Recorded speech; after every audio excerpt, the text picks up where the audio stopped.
Yo recuerdo que cuando empecé a trabajar para la música, yo tenía 17 años y mi primer trabajo fue en una estación de radio. Mi jefe, la persona a la cual le fue a pedir trabajo, fue Alejandro González Iñárritu. Las empresas marcariamente se están sosteniendo de valores que son importantes para sus comunidades, para que su marca valga y no porque es una marca cara o se convierta en una marca aspiracional. El futuro de la música está vinculado al futuro del entretenimiento como tal. La música ya no es música solamente. La verdad es que no soy fan de invertir con riesgo. Nunca lo he hecho.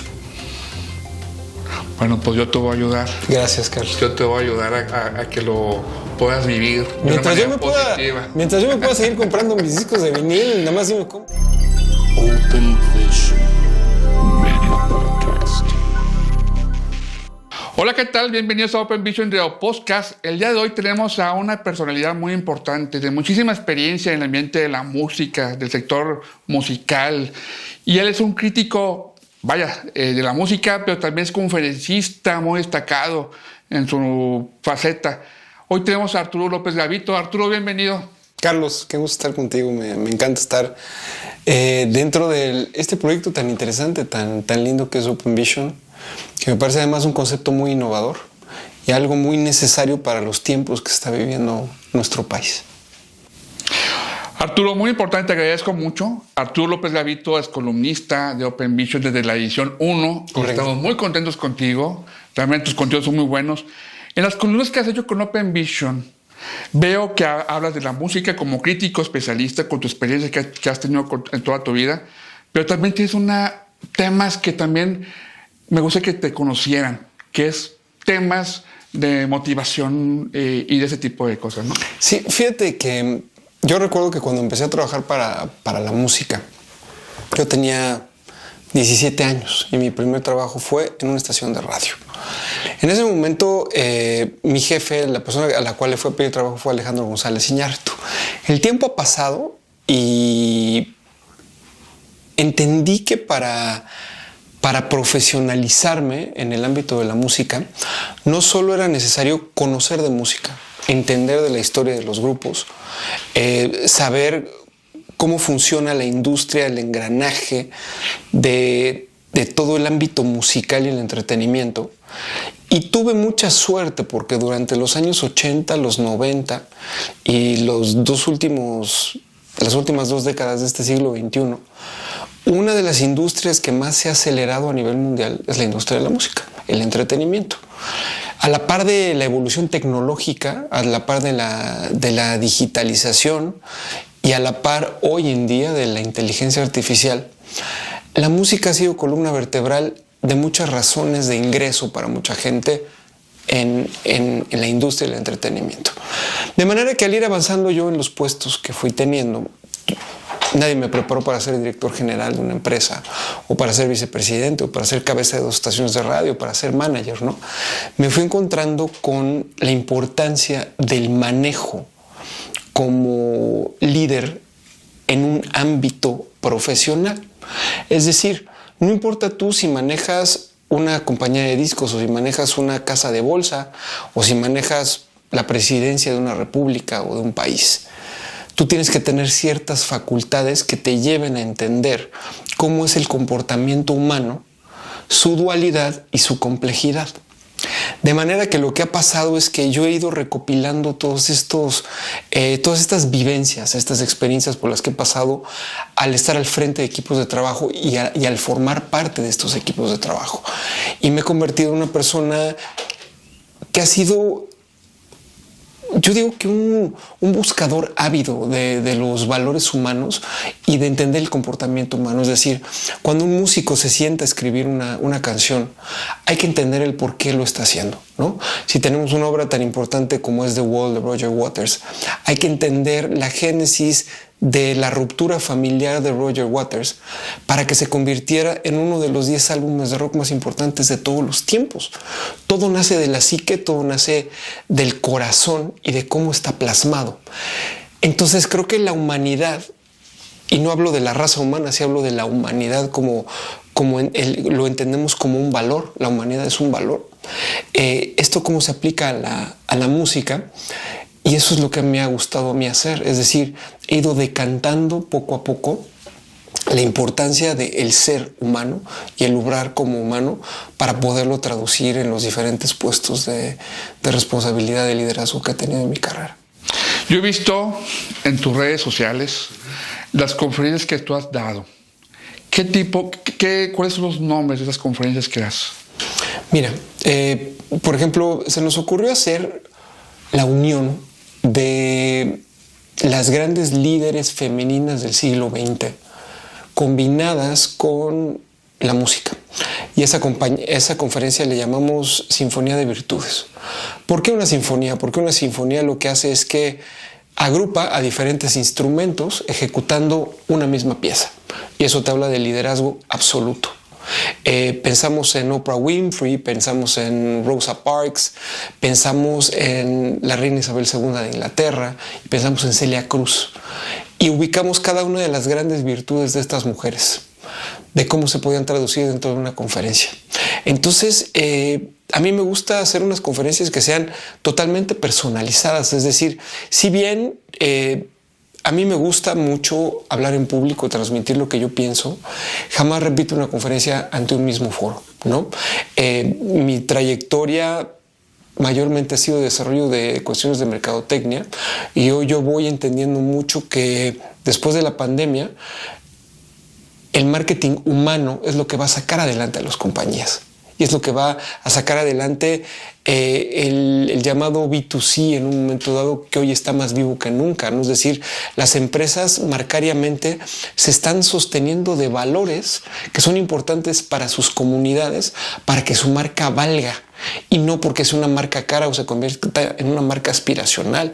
Lo que estamos viendo hoy en día en el mundo de la mercadotecnia es que las marcas están paradas en la cuestión de la sustentabilidad, de la inclusión, de la diversidad, y cada vez vemos más marcas abiertas a poder apoyar todo esto, ¿no? Es decir, mis conferencias hablan de liderazgo, hablan del manejo organizacional, hablan de la evolución tecnológica, hablan de un proceso de una digitalización para una compañía que no lo conoce, pero creo que lo más importante es que manejamos temas que son perfectamente sensibles para los demás. Hay una conferencia que a mí me gusta mucho que tiene que ver con el liderazgo empático, que para mí el líder del futuro es un líder empático, es un líder que se sienta en una mesa como la que estamos ahorita nosotros y permite que la gente que trabaja con él no solo se siente en círculo, sino pueda brindarle retroalimentación para crecer. Y un líder empático es alguien que escucha a los demás y que con base a las ideas que escucha de su gente va construyendo un camino de liderazgo también inclusivo. Y yo también quiero hablar de la cuestión de la inclusión, porque la inclusión hoy en día en las empresas se vuelve casi como un valor que las empresas le están restregando a la cara a la gente. Yo creo que no es así. La filosofía de inclusión tiene que ver con las personas que tienen capacidades diferentes, con las personas que tienen algún retraso mental, con las personas que tienen diferentes síndromes, y no solo con las personas que se inclinan por un género diferente en la cuestión sexual, ¿no?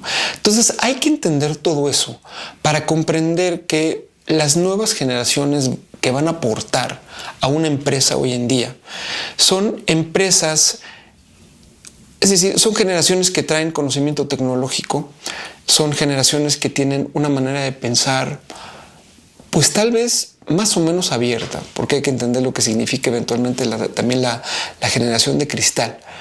Pero cuando comprendemos que el éxito de una compañía hacia el futuro es la experiencia de las personas que están al frente de la empresa con puestos directivos de un camino ya bastante recorrido con estas nuevas generaciones, y tú haces un mix and match de lo que está pasando, ahí es cuando realmente estamos teniendo el éxito y la construcción de un futuro de valores para una compañía.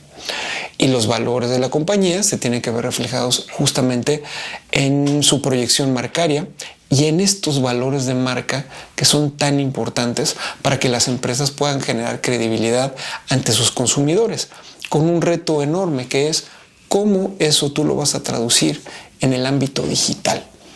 donde nosotros estamos pasando prácticamente el 70% de nuestro tiempo.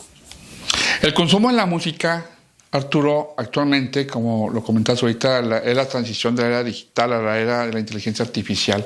¿Tú cómo ves el futuro con la generación de cristal y con las generaciones que están viniendo? Hay artistas, volviendo al tema musical, que como que se están rezagando por no entrar a la era más de inteligencia artificial. ¿Tú cómo ves el futuro en cuestión de la música? Porque parte de lo que tú estás comentando, la parte emocional, la parte de la mercadotecnia, de cómo lograr, hay que buscar estrategias inteligentes, cómo llegar a la gente. ¿Tú cómo ves, por ejemplo, el caso de los NFTs? ¿Tú cómo ves todo lo que viene con la tecnología? A mí me encantaría decir, sobre todo en el caso de México, que la pandemia nos dejó lecciones interesantes y que la gente no va a volver a repetir los patrones que tenía antes. Pero va pasando el tiempo y yo también voy entendiendo que la pandemia cambió muy poco el comportamiento general de los seres humanos. Nosotros esperábamos que la conectividad, que el espacio de coworking, que el ámbito híbrido nos iba a dejar ya un comportamiento profesional bastante diferente al que teníamos nosotros cumpliendo tantas horas de trabajo dentro de una oficina. Pero estamos viendo que no son todas las políticas de las compañías para hacerlo así, ¿no? Y esto te lo cito, Carlos, porque el futuro de la música está vinculado al futuro del entretenimiento como tal.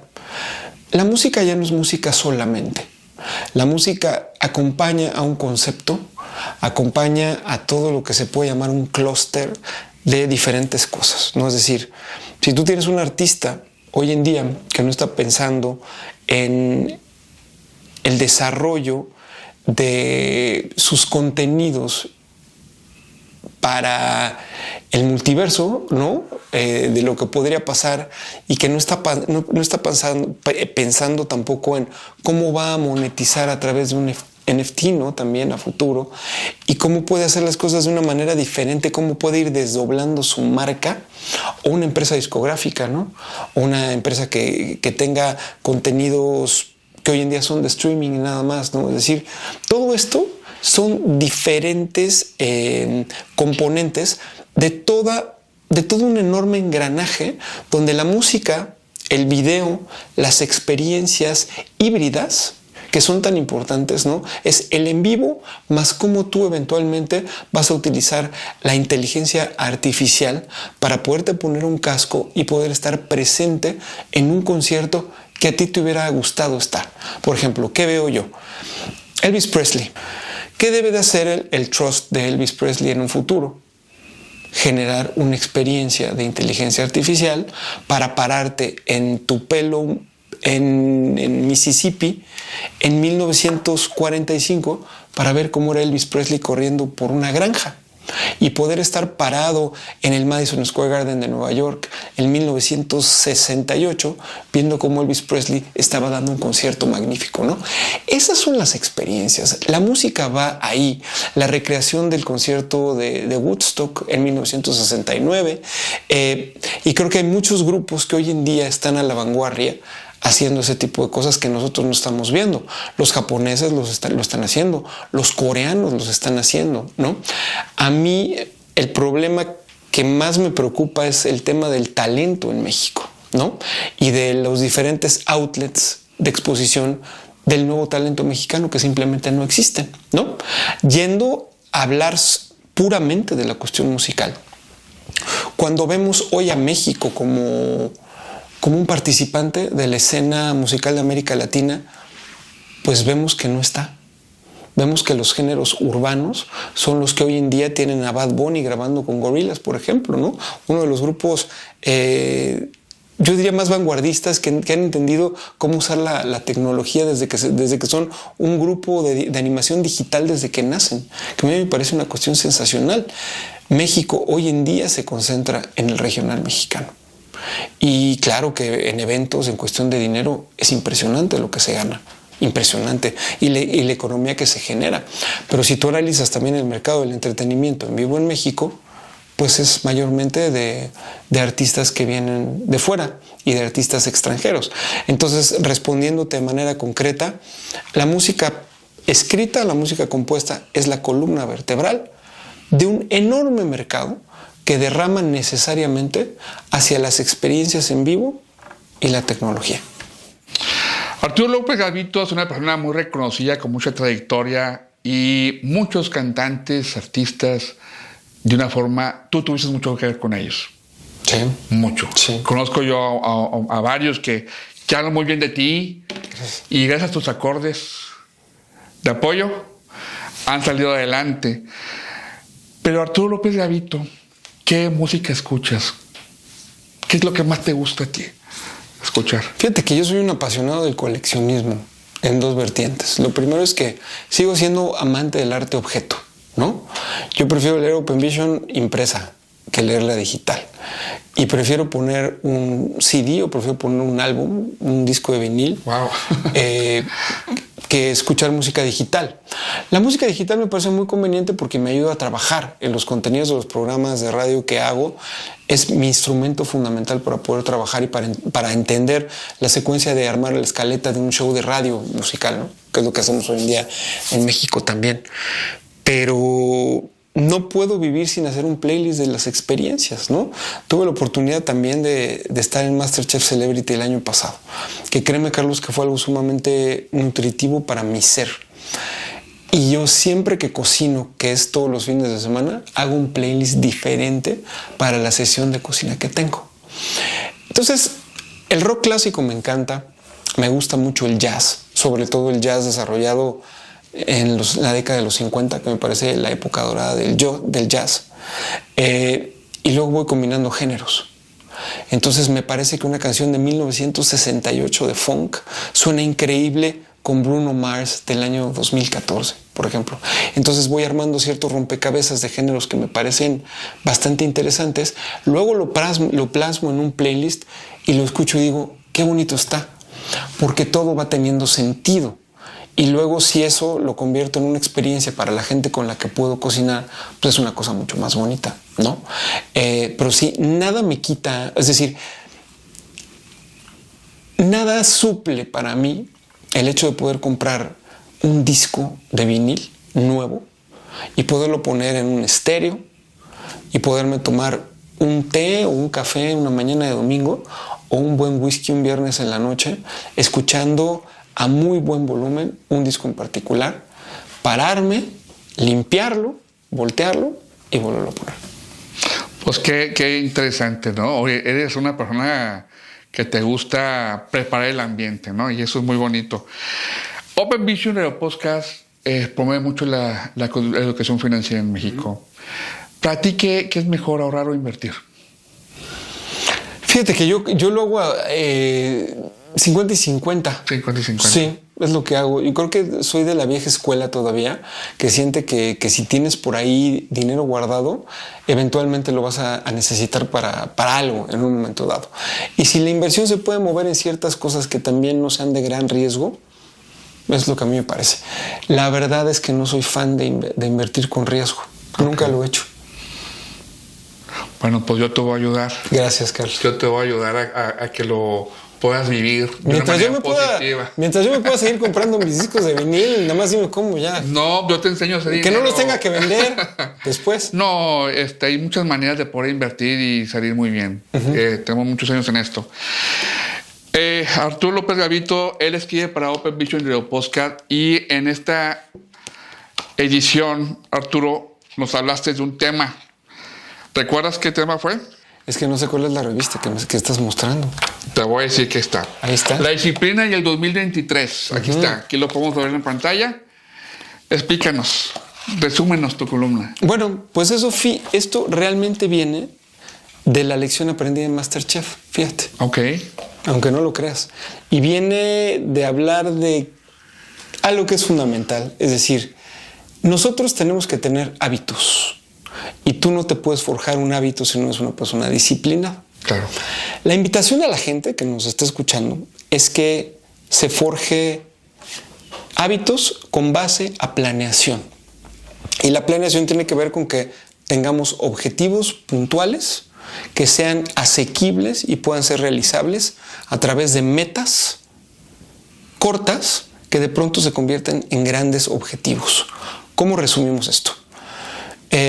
Yo sé que tengo que tener un balance entre mi vida y mi trabajo. ¿Cuánto tiempo le dedico a mi familia y a mi vida personal? ¿Y cuánto tiempo le dedico al trabajo? Eso lo tengo que cumplir a rajatabla. Es decir, trabajo todos los días de 8 a 5 de la tarde, perfecto. Ese es el tiempo que le tengo que dedicar solamente a mi trabajo.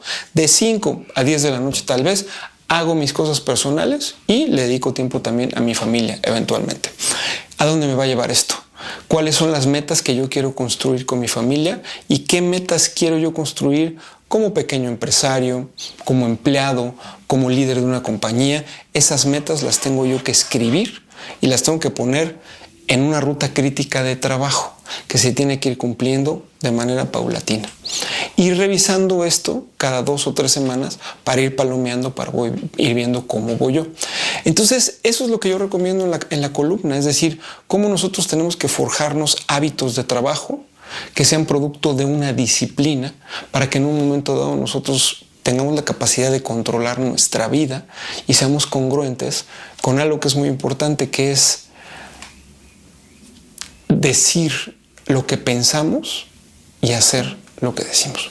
Arturo, muchas gracias por estar aquí en No Vive Reposo, y te agradezco mucho que participes en la revista desde un principio, como lo comenté, desde la edición 1, está con nosotros y estamos muy contentos contigo. Gracias, Carlos, un placer ser parte del equipo de Open Vision. Muchas gracias. Gracias. Open Vision.